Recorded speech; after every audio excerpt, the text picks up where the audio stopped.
तो बच्चों, इसके पिछले वाले वीडियो में समास के बारे में, अर्थात समास की परिभाषा और समास के प्रमुख तथ्य जैसे समस्त पद, सामासिक पद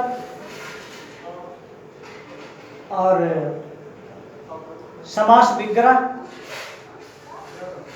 और समास के प्रमुख भेदों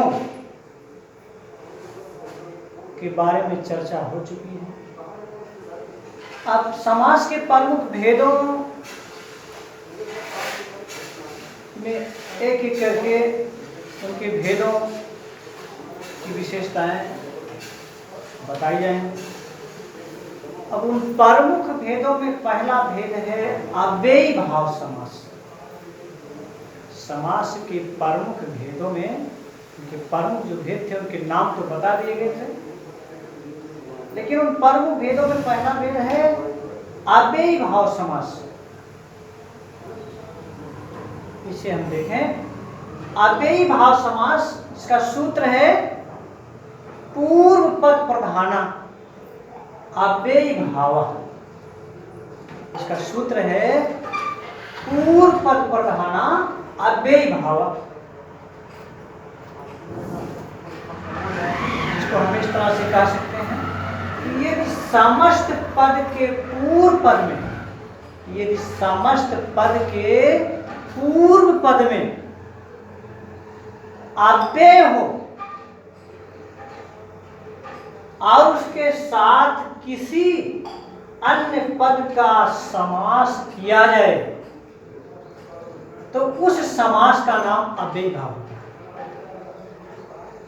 यदि किसी पद के पूर्व पद में, मतलब पहले वाले पद में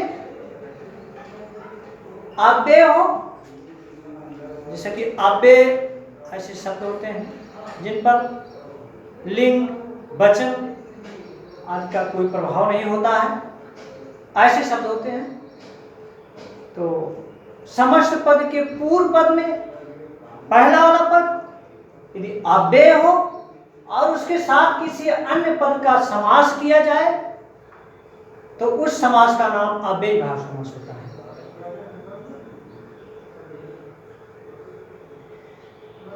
उदाहरण की सहायता से हम समझें कुछ। जैसे यहाँ समस्त पद है, ये समास विग्रह है इसका, इसके अर्थ हैं। जैसे समस्त पद में हम लेते हैं यथाशक्ति। यथाशक्ति, यहाँ एक पूर्व पद है, ये उत्तर पद है, यथा पूर्व पद है और शक्ति जो है उत्तर पद है। तो यथाशक्ति में जो यथा है, पूर्व पद जो है यथा, ये अव्यय है। तो पूर्व पद में जब अव्यय है, पूर्व पद अव्यय है, समस्त पद का पूर्व पद जब अव्यय है तो इसलिए इसमें अव्ययी भाव समास। तो यथाशक्ति, इसका समास विग्रह करेंगे शक्तिम अनतिक्रम। समास विग्रह क्या होता है कल भी बताया जा चुका है। विग्रह अलग करना। तो यथाशक्ति समास विग्रह किया शक्तिम अनतिक्रम, इसका अर्थ है शक्ति के अनुसार, शक्ति के अनुसार।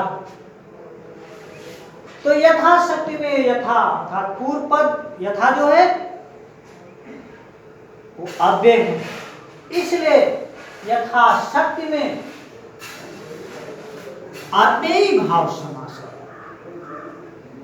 यथाशक्ति में अव्ययी भाव समास। इसी तरह से दूसरा उदाहरण देखते हैं प्रतिदिनम। प्रतिदिनम, प्रति है, ये अव्यय है।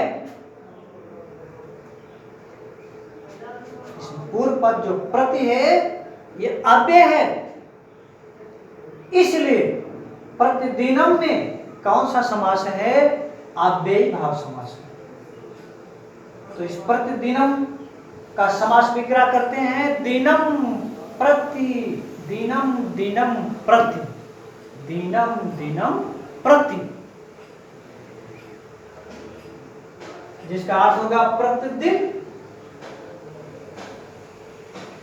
इसी तरह से प्रत्यक्षम,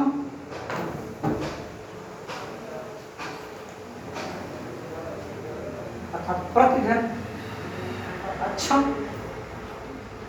इसमें जो प्रति लगा हुआ है ये भी अव्यय है। तो पूर्व पर अव्यय होने के कारण ये अव्ययी भाव समास है प्रत्यक्षम, जिसका हम विग्रह करते हैं अच्छम, अच्छम प्रति। अच्छम, अच्छ का मतलब आंख से होता है, तो अच्छम, अच्छम प्रति मतलब आंख के बिल्कुल सामने। तो इस तरह से हमने देखा कि अव्ययी भाव समास, जिसका सूत्र है पूर्व पद प्रधान अव्ययी भाव।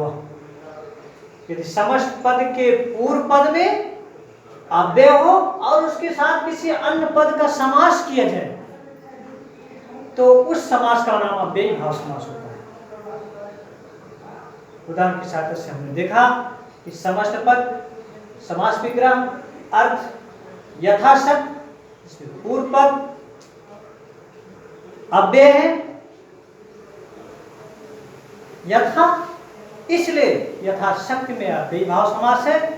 प्रतिदिनम प्रति अव्यय है, इसलिए अव्यय होने के कारण पूर्व पद अव्यय होने के कारण यह अव्ययी भाव समास हो गया।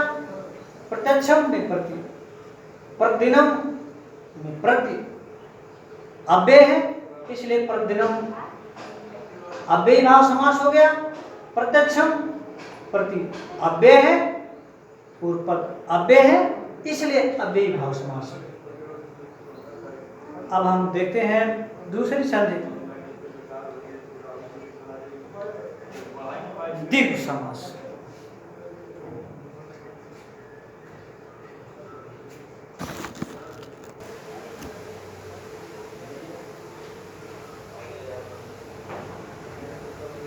तो बच्चों अब हम देखते हैं दूसरा समास, द्विगु समास, जिसका सूत्र है संख्या पूर्वो द्विगु। अर्थात इस समास में पूर्व पद संख्यावाचक होता है, संख्यावाचक होता है। इसका पूर्व पद संख्या लिखी होती है। उदाहरण की सहायता से हम देखते हैं समस्त पद समास विग्रह करके पंचगवों, पंच अर्थात इसको हम पंच का मतलब पांच, संख्यावाची है, पांच संख्यावाची है। तो पंचगवम समास विग्रह करते हैं पंचा नाम गवा नाम समाहार। पंच पांच, गवा नाम अर्थात गायों का, समाहार अर्थात समूह, तो पांच गायों का समूह। अब यहां पूर्व पद जो है पांच, ये संख्यावाची है, इसलिए पंचगवों में द्विगु समास है। पूर्व पद इसका संख्यावाची है, किसका? पंचगवों का, इसलिए पंचगवों में कौन सा समास है? द्विगु समास है। इसी तरह से दूसरा उदाहरण है त्रिलोकी, त्रि त्रय तीन, तो त्रयाणाम लोकानाम समाहार।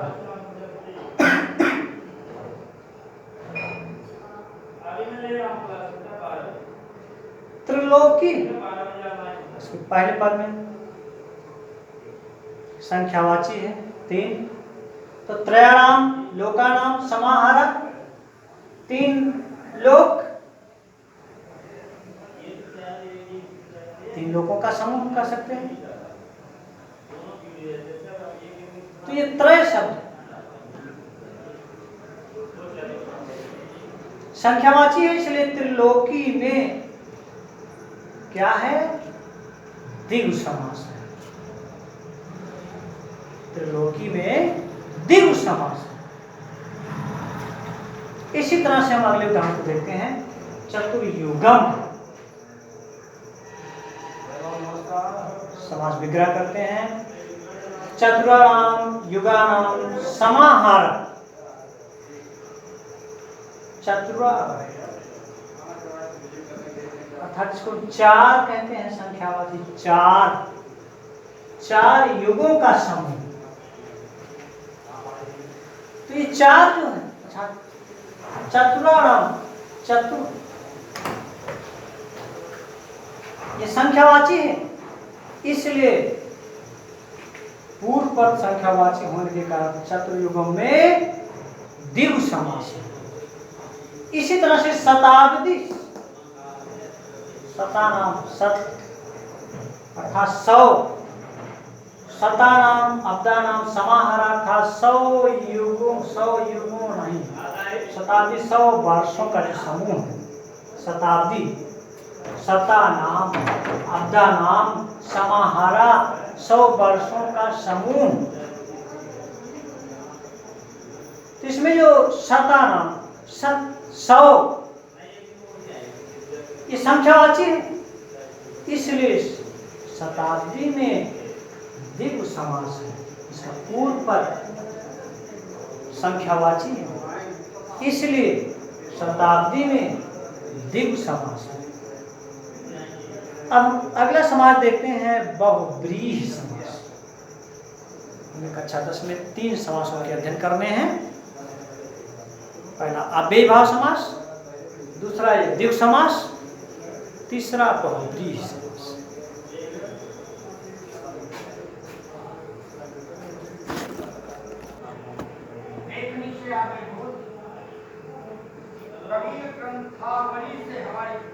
तो बच्चों अब हम देखते हैं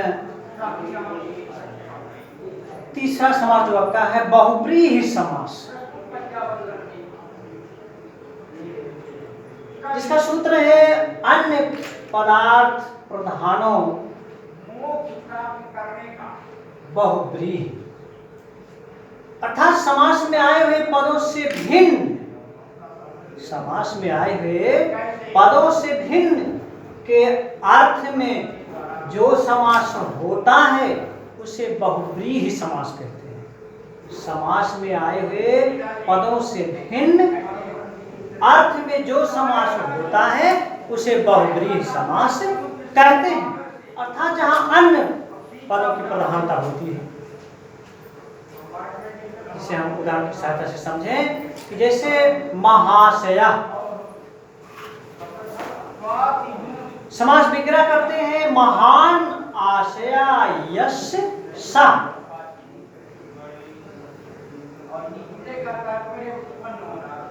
महान आशया यस्य सा,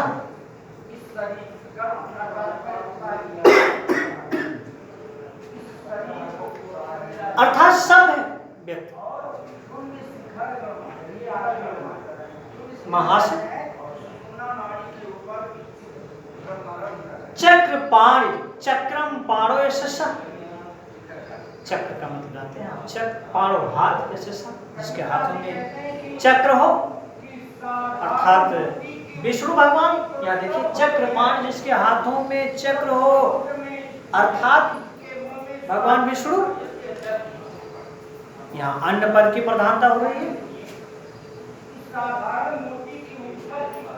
इसलिए चक्रपाण में बहुव्रीहि समास है।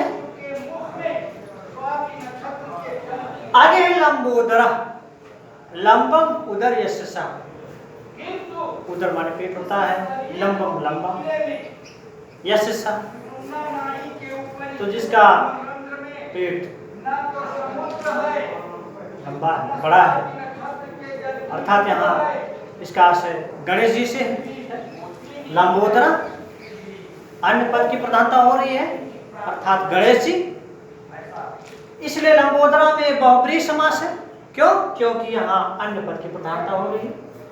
नीलकंठा, नीला कंठा यशसा, कंठ का मतलब गले से है, इसका गला नील वर्ण वाला हो। आप तो शिव जी के बारे में जानते ही हैं। तो नीला कंठा, नीला कंठ है, कंठा यशसा, जिसके कंठ नीले हो, अर्थात शिव का एक दूसरा नाम है नीलकंठ।